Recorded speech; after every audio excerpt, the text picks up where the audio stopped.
మనకు గుర్తున్నాయా లేదా మనకైతే తెలియదు, కానీ అబ్రాము తన జీవితంలో ఒక వాగ్దానాన్ని దేవుని దగ్గర నుంచి పొందుకుంటున్నాడు.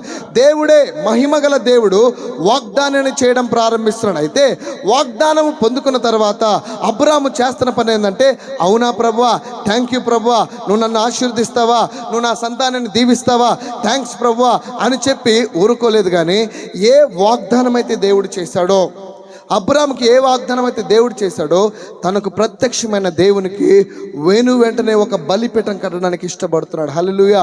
ఒక బలిపీఠం కట్టడానికి గల కారణం ఏంటంటే, ఆ బలిపీఠం చూసినప్పుడల్లా, ఆ బలిపీఠం దగ్గరికి వెళ్ళినప్పుడల్లా దేవునికి గుర్తొస్తుంది, నేను నా కుమారునికి చేసిన వాగ్దానాన్ని నేను మర్చిపోకూడదు. ఎందుకంటే నేను వాగ్దానము చేసిన వాగ్దానాన్ని అబ్రాము మర్చిపోలేదు.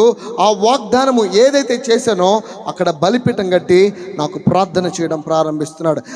నాకు ప్రార్థన చేయడం ప్రారంభిస్తున్నాడు, నాకు మొక్కుబడి చేయడం ప్రారంభిస్తున్నాడు. కాబట్టి ఖచ్చితంగా నేను అబ్రాహాముని దీవించాలి, ఖచ్చితంగా నేను అబ్రాహాముని నేను లేవనెత్తాలి, ఖచ్చితంగా అబ్రాహాము జీవితంలో గొప్ప కార్యాలు చేయాలని మహిమగల దేవుడు ఇష్టపడుతున్నాడు. ఈ రాత్రి నా ప్రశ్న, మన జీవితాల్లో వాగ్దానాలు తీసుకుంటున్నాం, మనము వాగ్దానాలు ఎత్తిపట్టి ప్రార్థన చేస్తున్నామా? వాగ్దానాలు ఎత్తిపట్టి ప్రార్థన చేస్తున్నామా?